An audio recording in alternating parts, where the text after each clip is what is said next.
the ancients the greatest general. This story starts hundreds of years before Hannibal, and it even starts before the Roman Empire was even formed. It starts with Aeneas and Queen Dido of Carthage.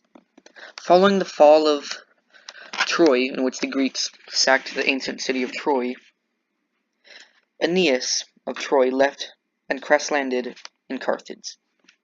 After falling in love with Queen Dido, he left, in which, before Queen Dido committed suicide, said, "Then you Carthaginians and all your tribe and descendants to come, exercise your hatred, send these duties to my asses. There will be no agreement between our peoples. Let some avenger rise from my bones, who will pursue the Trojans, and forever use Punic strength against them throughout all time." Queen Dido. The Aeneid, which was by Virgil, came years after the fall of Carthage, but the stories come before. Whether it's true or not, it's hard sometimes to pick away myth from legend. In a way, what he said came true. Hannibal would avenge Carthage.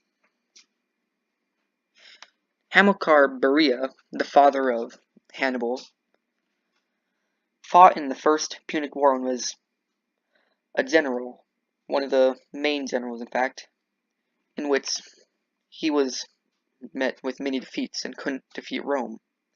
And so, at a very young age, at only 9 years old, young Hannibal was made by his father to swear on an altar that he would never befriend a Roman. Hannibal was a military genius, and he had already conquered part of Spain for Carthage. Hannibal was already wanting to avenge Carthage and attack Rome. And so now with his foothold in Spain, and with Rome quickly gathering, he had an idea, and he knew just how to attack them. So he took a massive army. At only 26, he was trusted with an army of 50,000 infantry, 9,000 cavalry, and 37 war elephants. Starting from Iberia, he moved up through the Alps, and after going through Gaul, Hannibal lost half his army, and it looked like defeat to Rome would seem likely. But he managed to defeat Rome in 3 major battles. At the Battle of Cannae, he killed 70,000 Romans and took 20,000 prisoners, the worst defeat until the fall of Rome. Hannibal crushed army after army until all seemed lost. It looked like Rome had no chance until Quintus Fabius Maximus became dictator of Rome. Fabius attacked Hannibal in hit-and-run tactics, much like George Washington and later on the Vietnamese. The Romans called him Fabius the Delayer. However, Fabius's ideas worked. Roman general Scipio led an attack on Carthage itself, and Carthage called Hannibal back to defend against Scipio, which Hannibal could not deny. So he finally went from Cannae to Croton to Zama, and the Battle of Zama was the end of Hannibal.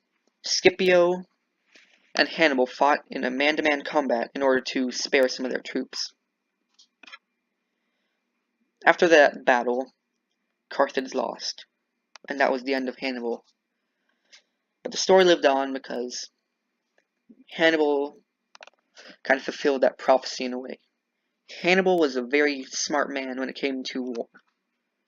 Following the defeat of Carthage, Rome salted the land, burned Carthage down later on after the Third Punic War. Hannibal gave Carthage its greatest victories during the wars, and there was no other general, whether Roman or Carthaginian, that ever matched his success or his failures. Whether Hannibal was a good man or a bad man, probably a little bit of both. But Hannibal was a person that did do things, and is noted through history as a great general of the ancient times.